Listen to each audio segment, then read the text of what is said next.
punished for a awful story that he was involved in, which at least gave the impression to people that he had committed adultery and murder, right? So we discuss whether that is people's understanding of the story is accurate or not, but for the purpose of our story, that was the way it was seen. And 4 punishments he received. The baby, which was born from the adultery, died. His daughter was raped by her brother, the half-brother, what you want to call it. The rapist was murdered by her brother, right? So that's 3 of David's children who are now suffering as a result. What was the name of the baby of the... I don't think the baby had a name. Right? I mean, maybe he did, but it's not mentioned, right?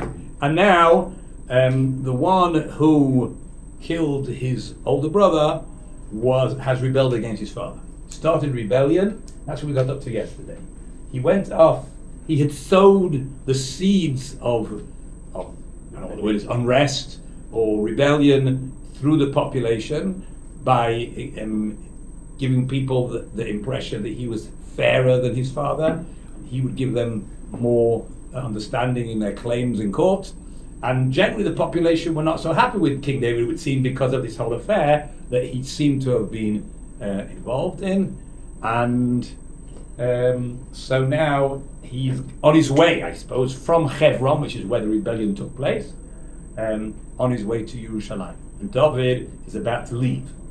Although we didn't say David decided to leave, he could have stayed and fought with the protection of the walls of Jerusalem. He could have very easily have lost if Absalom would have had the whole army on his side, because lots of people joined his side.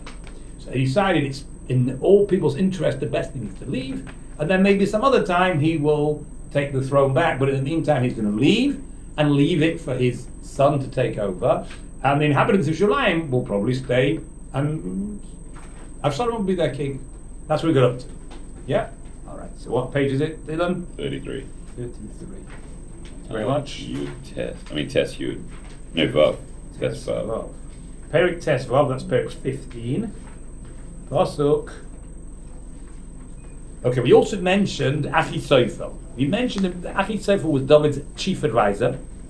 He was called the advisor of David, and he has sided with Absalom. Possibly out of disgust or hatred for King David, because his granddaughter was the woman who is assumed to have assaulted, right? The affair, whatever it was, exactly he did, and so that's possibly why Achithophel, who was David's advisor, has sided with Absalom. So that's where the story is. Let's read Pasuk. Yes, you done it yesterday. Tezvav. So David has said to his ministers, his government, his close advisors, who are called his servants in the Pasuk, that he thinks the best thing is to leave. Otherwise, if we stay here, we're going to be in big trouble, and Absalom will attack the city by sword. So, Vayomru Avdei HaMelech. You can keep this if you want, Ari, and write your name, and I'll give it to you next class if you want. It's up to you. Vayomru Avdei HaMelech El HaMelech. The servants of the king said to the king, Kechol asher yivchar Adonai HaMelech, Kechol, like all that yivchar, he will choose Adonai HaMelech, my master the king, means all that the king decides to choose, whatever is your decision, Hinei avodecha, behold, we are your servants. Meaning, we don't really have an opinion in this. Whatever you decide, we accept. You know best what's best for you and for the people. Whatever you decide, we'll go along with that. If you think we should stay and fight, we'll stay and fight. If you think we should leave, we'll leave and let Absalom come. But it has to be done quickly because Absalom's on his way, and it's not very far from Hebron to Jerusalem. Vayetze the king, Vayetze HaMelech v'chol beisei beraglov. And the king went out, and all his house. Now, all his house means his family, means his wives and his children, those who were with him. And they all left the palace, and they left Jerusalem. Vayazov HaMelech es eser noshim pilagshim lishmor habayis. This seems like a very strange thing to do, but he did it. What did the king do? Vayazov means to leave. Not to leave himself, but to leave something behind. That's what it means. Okay? He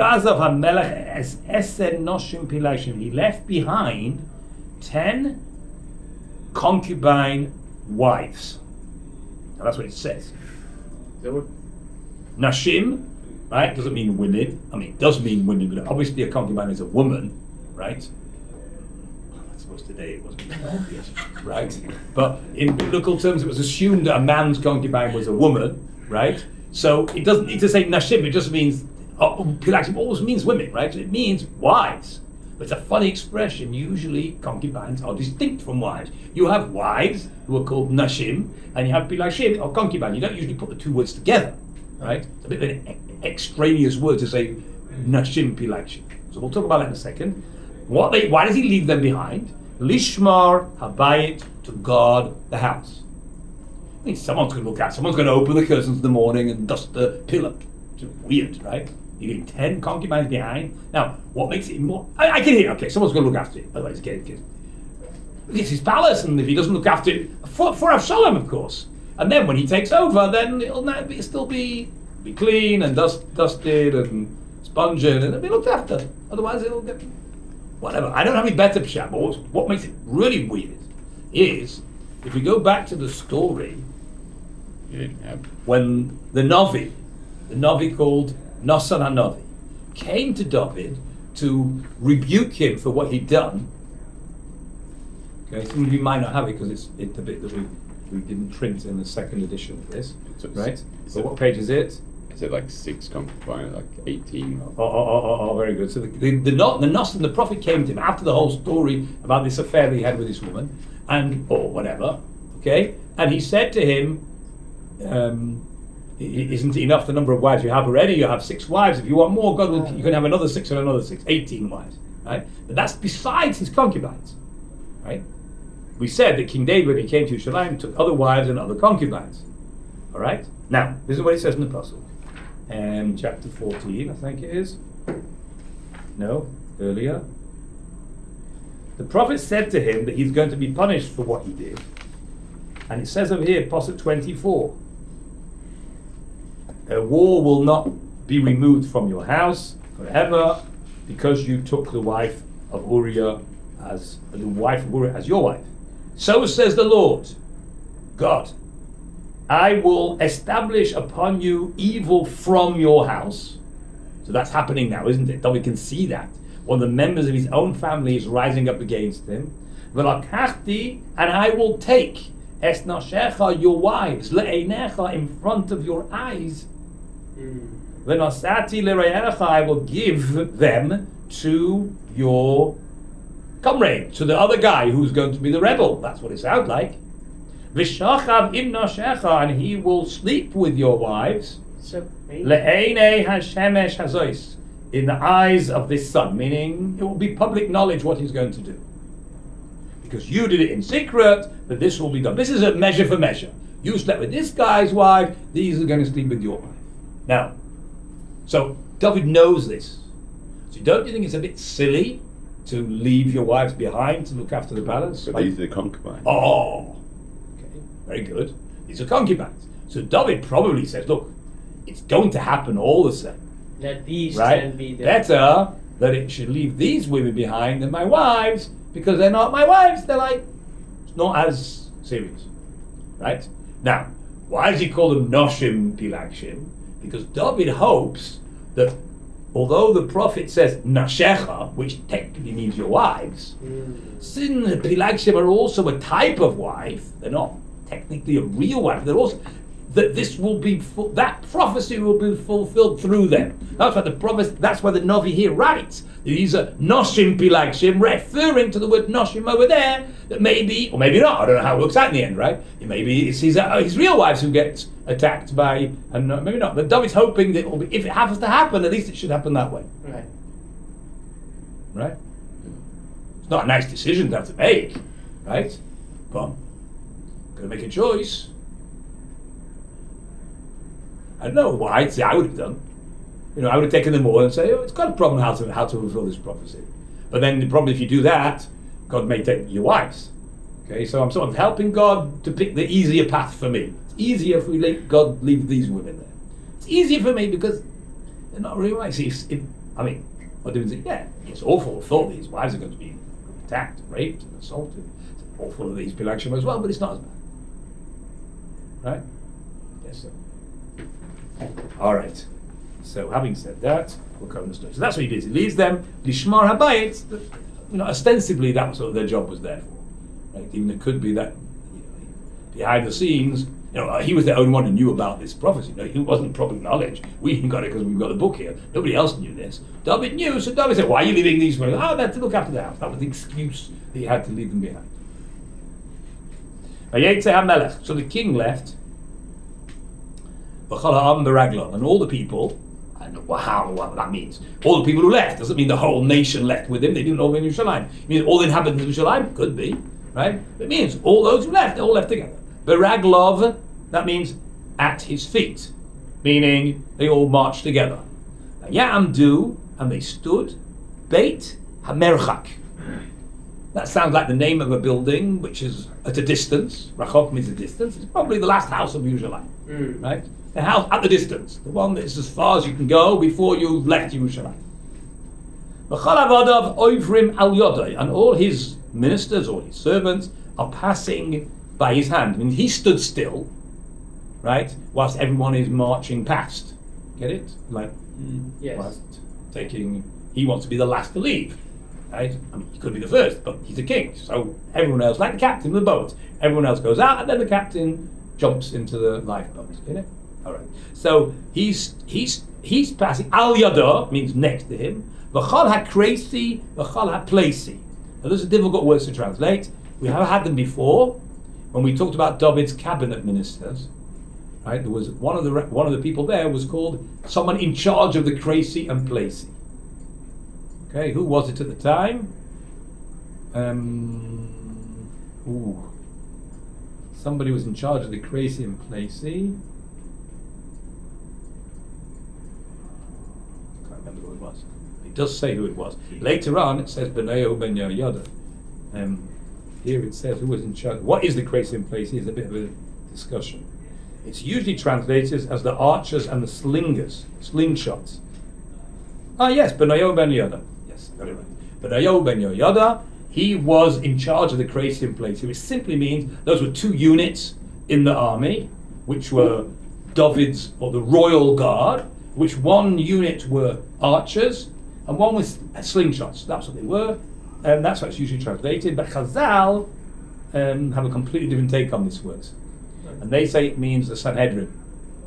Wow. Benayo Ben Yehoyada was in charge of the Sanhedrin.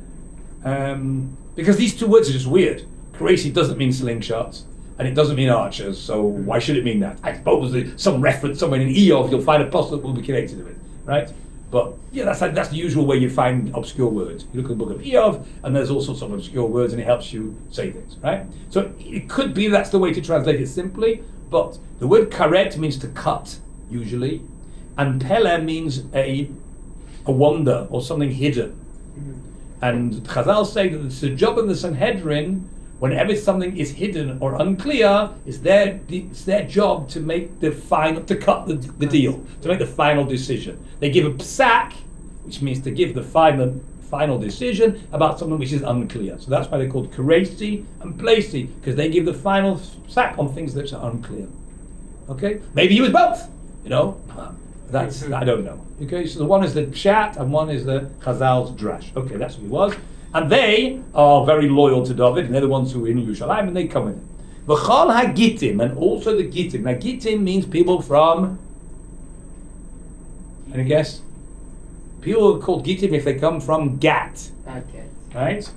Gat is where Goliath came from.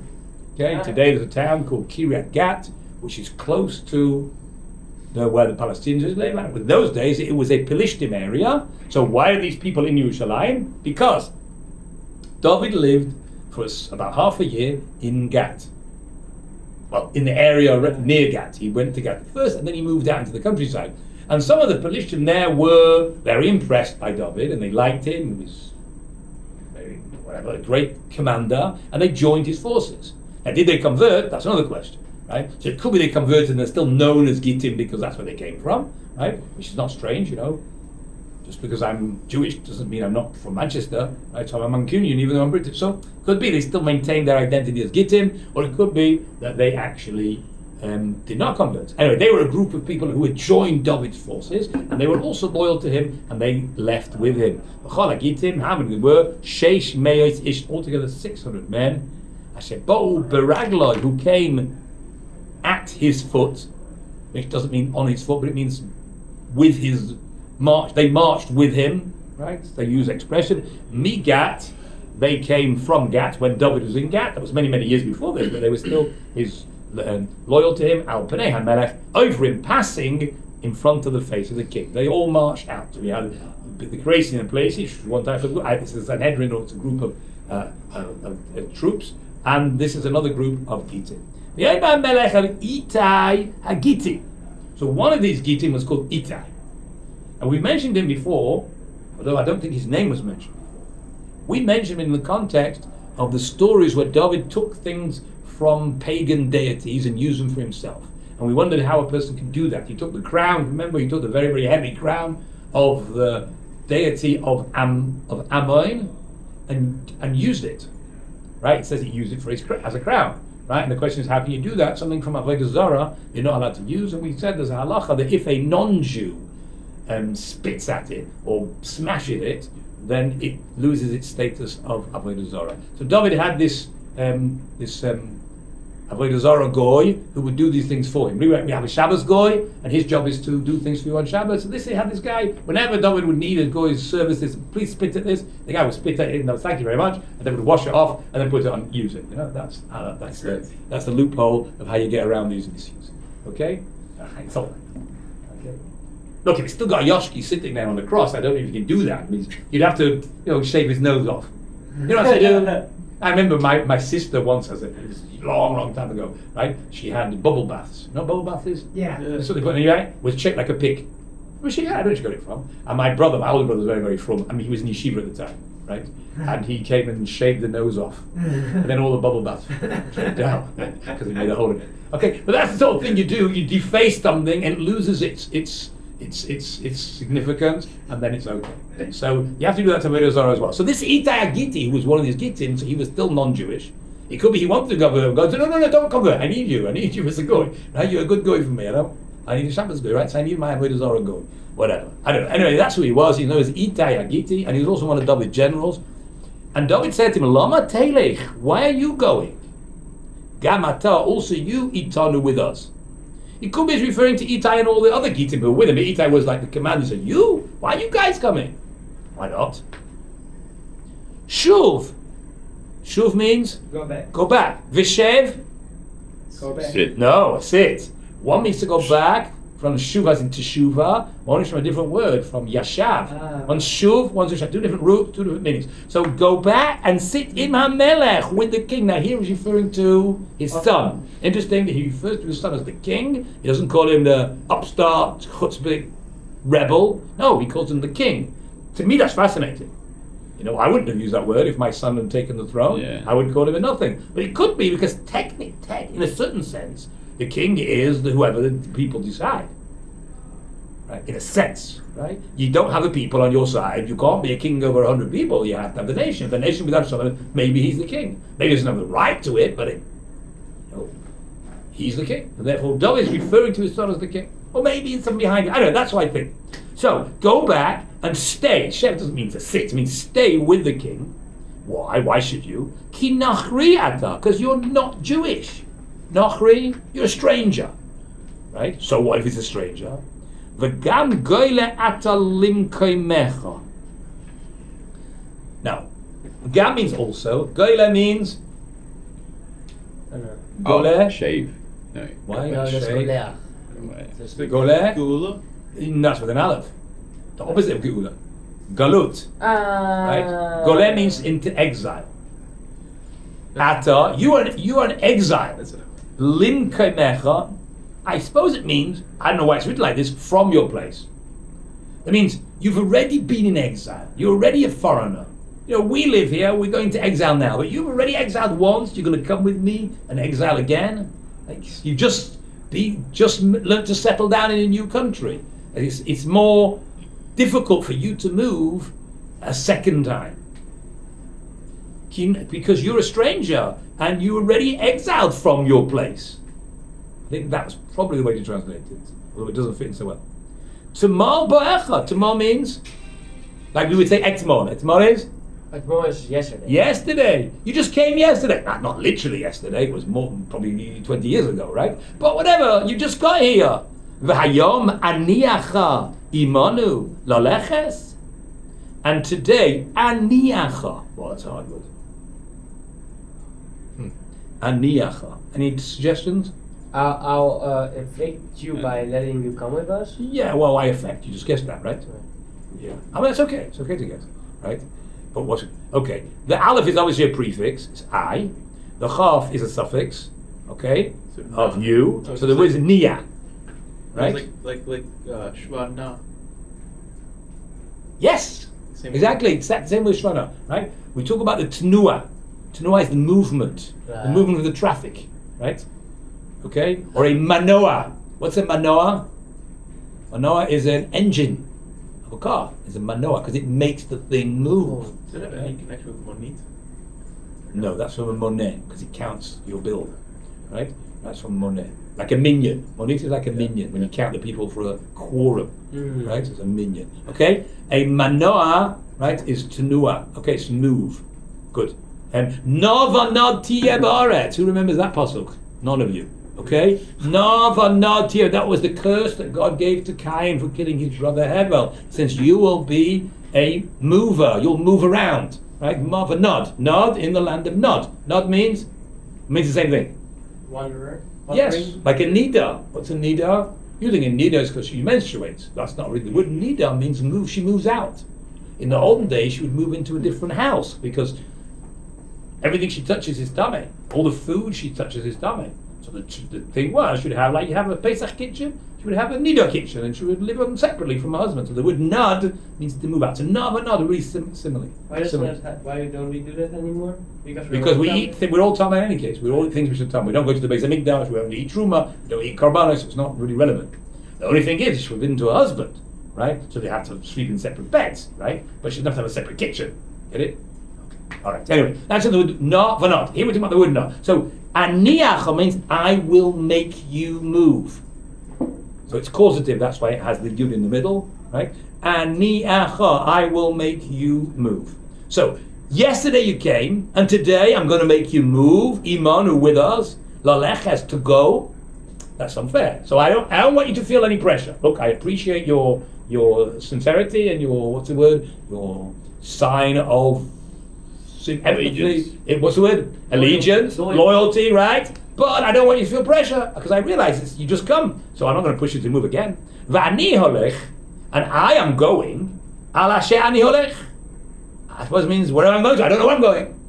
I'll go wherever I go. But you should go back and stay in the city. Shuv, go back.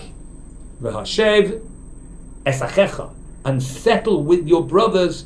V'hashev esachecha, and settle your brothers imach with you. Means he's encouraged all the other 600 guys from Gad, your brothers, your comrades, will go back into the city and you'll serve Avshalom. Maybe when the time comes, you'll help me. But in the meantime, chesed ve'emes. I'm sure what that means. And that will be, chesed is kindness, emes is truth. It means I won't consider it treacherous if you don't come out with me. It'd be nice. But you shouldn't feel pressure. I will still be considered kindness and truth, even if you go back. And Ittai answered the king, and he said, Chai Hashem, as the Lord lives, V'chei Adoni HaMelech, and as my master the king lives, Ki im bimkom asher yiyeh sham. But, the word im doesn't have any vowels, it's probably not meant to read it. Right? It's a Greek sieve. It means it's written there, but we don't read it at all. Ki. But bimkom, in the place Asher Yeh Sham Adonai HaMelech, where my master the king will be, im lamaves, whether to die, im lechaim, or whether to live, kisham yeh avdecha, that's where your servant will be. It's a bit like, who said this? Like Ruth. said to Naomi, where you go, I go. Where you live, I live. Where I die, where you die, I die. Right? And he say, no way, I'm not leaving you for a second. Right? Where you go, even if it means we're all going to die together, I'm staying with you. That's his showing his loyalty. So even David had offered him, given him the choice, if you want, you can stay behind, but I'm coming with you. Okay? David doesn't push it. David's happy that he comes with, just wanted to feel the pressure. David, El Itai Lech, go, va'avor, and pass on. Means go ahead with all the others who've left. Fine, I accept your Ayavor Ita Agiti. So Ita Agiti passed on, means it went ahead with the others who were leaving. V'chol HaNashav and all his men, that's the other 600 who have come from Gat. V'chol HaTaf and all the Taf. No idea? What's Taf mean? Like wives and children? Children. I'm just thinking now, it's probably related to the word tipa.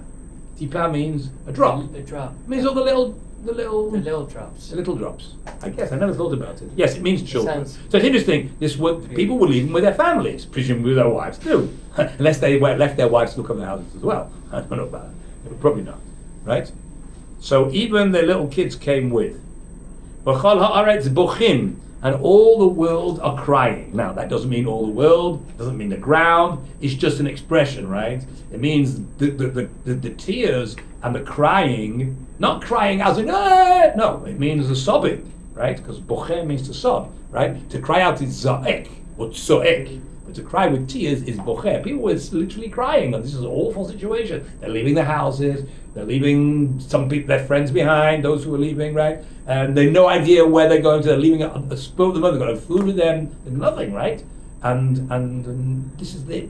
As far as they're concerned, the country is being taken over by a rebel, and there's nothing they can do about it. V'chol ha'ambuch and kol gadol, in a great sound, means it's very loud. V'chol ha'am avrim, and all the people are passing. It's describing in the present tense the people are continuing. More and more people are leaving together with David. VeHaMelech, now presume that means David, not Avshalom. Over b'Nachal Kidron. So he's now. Where is Nachal Kidron? Anyone know? Kidron Valley. It's the valley that separates the mountain that we're on from the mountain of Olives. That's called Nachal Kidron. The one where the bus that goes around the back of Yerushalayim goes, right? So that bus goes on our side, right? On the other side of the mountain. That valley in between, where Avshalom's tomb is. Interesting, Avshalom's tomb is on that valley. In the Arab village. And it goes down. So the valley, it goes down through the Arab village of Silwan. Just at the end, it takes a left turn, and it goes all the way down to the Dead Sea. So if you go on Kvish Tishim, which is Route 90 on the Dead Sea, you'll see at some point Nachal Kidron, and you'll realize it's the other end of the Nachal that starts here. I thought it was a river. Yes and not. Nahar really means a river. Nachal means a wadi. Now, sometimes it's got water in it, sometimes it doesn't have water in it. Right? And Nachal Eitan means a river that doesn't dry up.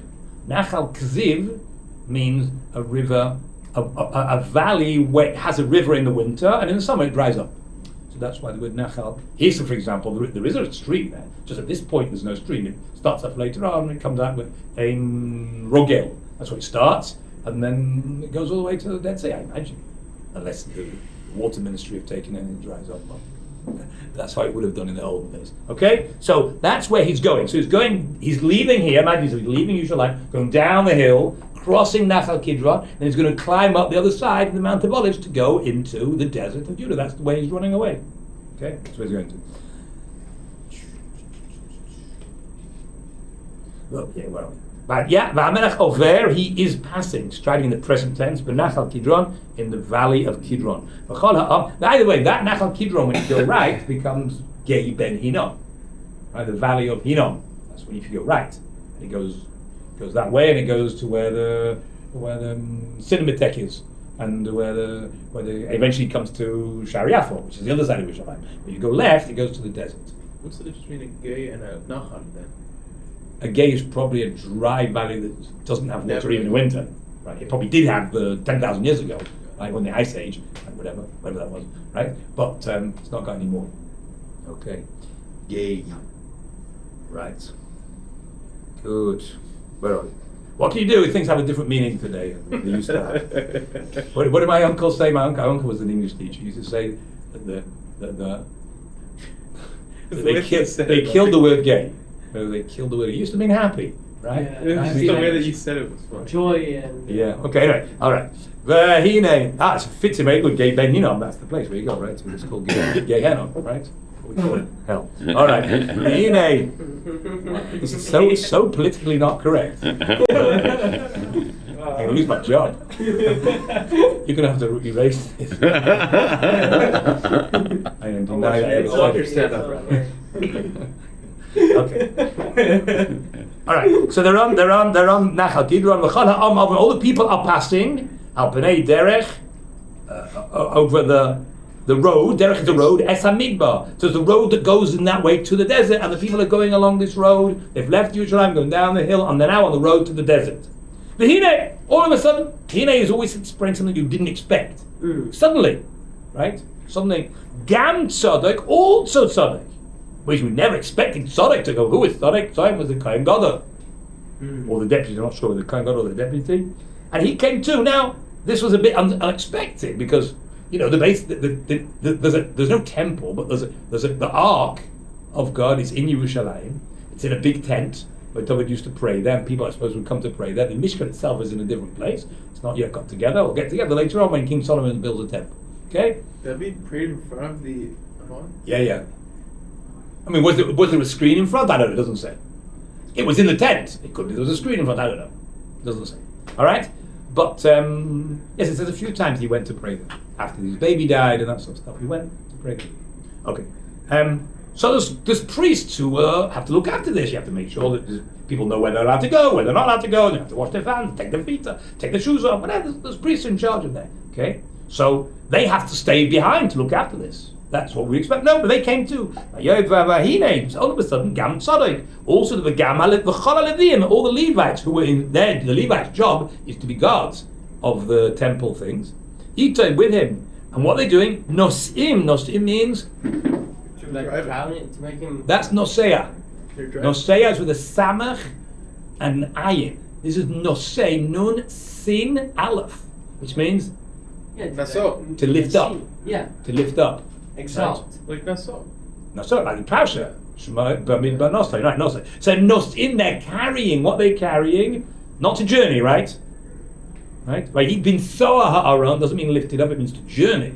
This is Noseh with a sin and an aleph. So the Levim are carrying the ark, because that's their job. When Kohanim don't carry the Levim, carry the ark. The Levim are duty, the Kohen do the service. So the Kohen Gadol, who's in charge of the carrying, doesn't actually do it himself, and the Levim are carrying the ark. They're bringing the ark out. Aaron, Beris Elokim, the ark of the covenant of God. Siku, now that means to put on display or to place somewhere. They put it down. Esaran Bayal Ev Yasar. And simply it means Ev Yasar came up too. Who's Ev Yasar? He's the deputy Kohen. So there's the Kohen Gadol who's Tzadok, and Ev Yatar is the deputy. And they both came, right? It's a bit strange because it should have said Vayal Gam Ev Yatar, and also Ev Yatar also came. That's the point. It's trying to say not only Tzadok, who was in charge, and not only the Leviim who carried the ark, also Ev Yatar, right? Who wasn't in charge, and he wasn't a Levi. So what's he doing here? He's also coming. So say also. Don't say and what does it mean he went up? You're going up. Don't you go down from Yerushalayim? If you come out of Yerushalayim and you're on the way to the desert, right? You should say he left. Vayetze, right? Beforehand. Vayetze. It doesn't say when he went up. Why are they going up? Okay? So there's a whole medrash here that reads a whole new story in between these lines. That at this point, Tzadok was relieved of his duties as Kohen Gadol, and Evyatar was appointed to be the future Kohen Gadol. It looks like he did, although he was appointed now, he didn't physically take the new position till later on, but Tzadok was already told that he's losing his job, and the reason was because David asked him to ask the Urim V'Tumim. The Urim V'Tumim, right? Is that all there? It's the Rashi, yeah. Oh yeah. The Urim V'Tumim is the thing that the Kohen Gadol wears, and the breastplate, and he's supposed to ask questions that the king gives him and find out what God wants from them. And David asked him, what should they do? And he wasn't able to answer. David said, okay, obviously you're not meant to be. And this has been predicted a long, long time ago. It was predicted at the time, if you remember, Eli. Eli was the beginning of Shmuel Aleph, and his sons were not respecting the temple service. And the Navi says that the Kahuna Gedola, which had been in the family, the high priesthood, had been in the family of Eli, was at some point going to change. But the Navi there hints it will only take place during the time of the king. And so at this point, David sees that he's not able to answer the question, means that we have to elevate Evyatar. So it doesn't mean Evyatar also came. Evyatar was already there. What it means, he was elevated. That's Vayal, he was given this new position, which I think you'll see in the story, it doesn't mean he actually became Kohen Gadol now. It means prepare yourself, right? You're going to get this position soon, because I think you'll see Tzadok is still the Kohen Gadol later on in the story. Okay? But you have to read a lot between the lines. Okay? But that explains why it says Vayal Evyatar. What's he doing here at all? Okay. Ad Tom, so they placed the ark there. Ad Tom, until Tom means to finish, till it's complete. Kol ha'am la'avor, all the people passed min ha'ir, from the city. So when everybody's left, that doesn't mean there's no people left. It means all the people who are leaving, when they left, could be everybody left, I have no idea, right? But when all the people who were leaving left, and then what's now? So now it's time for David and the ark to move, right? That's what you think. David said to Tzadok, Hashev es Aram ha'rekim ha'ir. Hashev means Return. to return. Why return? Return, like the word teshuvah. Hashem, the hay is to cause it to go back. Take it back. I don't want it here. It shouldn't be here. Hashem es Aram ha'rekim ha'ir. Take it back into the city. I suppose David feels it's the wrong thing for the ark to be out journeying in the desert. They don't know where they're going to be. They're going to run away. It's really big in the way. It's what's the word? Cumbersome thing, a holy ark, but they have to be very careful about what they do with it, and they're trying to run away from Avshalom, and it's just not hide in some place somewhere. So that's one point. There's another very important point we'll see in a second. Take it back. Im emtzachem be'enei Hashem, if I will find favor in the eyes of God, veheshivani, and He will bring me back. I hope he's praying that he'll find favor in the eyes of God. At the moment, he can see that he doesn't find favor in the eyes of God. He's being punished for his sins, but maybe this will be part of the teshuvah process, and then God will forgive me, and then He will bring me back to the city. Veher ani oisai, and then He will show me it, meaning the ark. Maybe one day I'll merit to come back to Yerushalayim and see the ark. Ve'esna vehu, and its building. Now, because we like the word Neve. You've heard of Neve? No. What's Neve? Not from the word Boneh. Nun Vav Hey. Nun Vav Hey. Come on. What's Neve? Neve Yerushalayim is the girls' equivalent of Aish Torah. Seminary. Right? Seminary, right? Yeah, I thought that was a midrashah. No. With midrashah, right, it's the word Doresh. Right? So a midrashah is a place where people study. And they do drashot. Understand? That's what the word midrashah means. Neve is a name of a girls' seminar. I don't mean it means a girls' seminar. There's a girls' seminar which is the equivalent of Aish. That's why I say it's Aish. It's a Baalas Tshuva place, right? Which Rabbi Noach's wife opened. Rabbi Noach Weinberg, the founder of Aish, his wife opened an equivalent place for girls. Only his wife was much more extreme.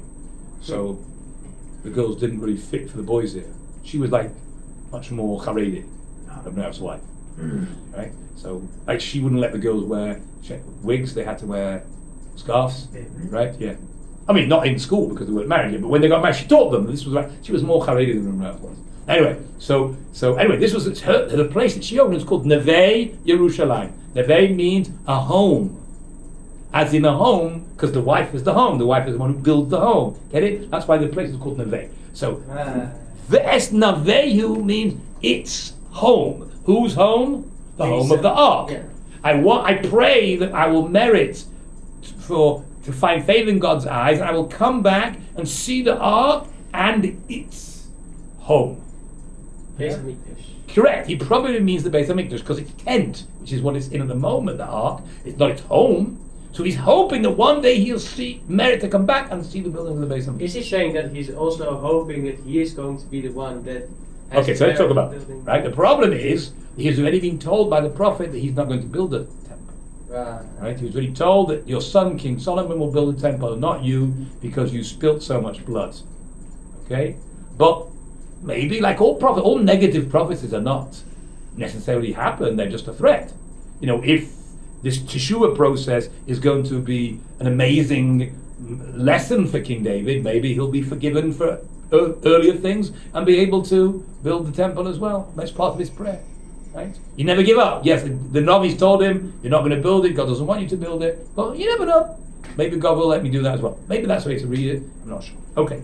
The imkayoyma, but if thus he says, Lo chafatzti bach, chafatzti, you know the word chafetz? Yes. What does it mean? It's like from poetry. It's from what? It's like in a step. Yeah, what does it mean? Chafetz bikol. Yeah, what does it mean? It's like he Find likes favor. me, he loves me. He To want, desire. Find favor. Like chafetz chaim. You heard of the chafetz chaim? Desires light. Desires light. So chafetz means desires. So the im kayoma, if this is what he says, means if God hears my prayer and I find favor in his eyes and he lets me come back and see the ark and it's home, beautiful, great. But if God says not like that, God says no, right?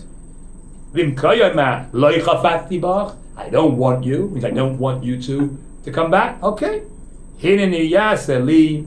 Behold, he will do to me like he's good as his eyes. Means I accept whatever God's got in for me. I'll accept that. But there's no point in you coming out with the ark should go back to Jerusalem, and hopefully one day I'll get to see it. If not, then I'll just take whatever God does is all good.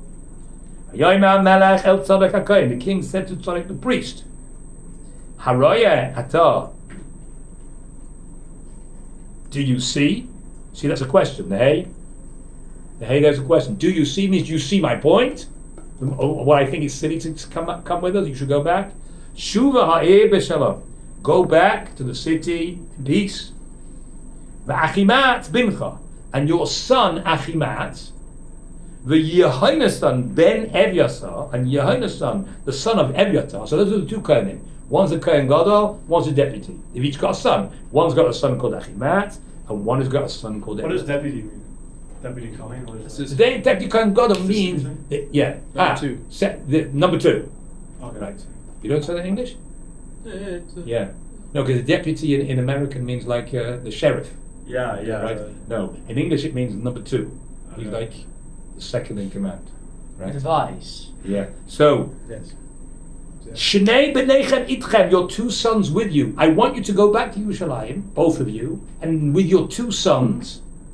And then what? Re'u. See. Anochi mismahameya.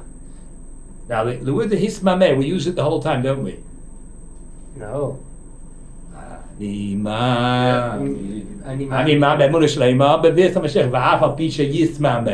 Even though he tarries, right? Even the delays, takes his time, right? I don't know what the word tarry means. I know what it means. It's tough when you don't understand the translation. That's how you say it in King's English, right? So even though I'm going to take my time. I'm not in a hurry. I'm not going anywhere. I'm going to be mismameya be'arvot hamidbar in the plains of the desert. That's where I'm going to stay. I'm not running to China. I'm staying in the desert. Why am I telling you this? I want you to know where we are. Ad bodavar, until the matter comes, may imachem from you lahaglidli, tell me. What I want you to do, stay in Yerushalayim and spy for me. I'm going to stake out in the desert, hide in the desert, in the cave, whatever, with all my guys, until I get word from you what we should do. You, being in Yerushalayim, will have access. You can pretend to be on Avshalom's side, get out information what's going on, and you'll send your sons as spies, and they'll come out and give me the secret of where we should move, exactly what we should do. What are Avshalom's plans? That's it. Let's do one more pasuk. Yoshev, Tzadok, Vev Yosar. Yoshev means they returned. Who returned? Tzadok and Yosar, Es Aron Elokim, the Ark of God, Yerushalayim, Vayeshu Sham, and they settled there. So when Avshalom came, the Kohanim were there, and the Ark was there, and maybe there are lots of other people there as well. Okay? But the point of our story is that the two sons are there too, and they're the ones who, because the Kohanim can't disappear, the Kohen can't disappear, but the sons, not such important people, they can just disappear and pass on the message to King David about what's Avshalom's plans. Good? Okay, let's leave it with that. We'll carry on tomorrow. Please God. James.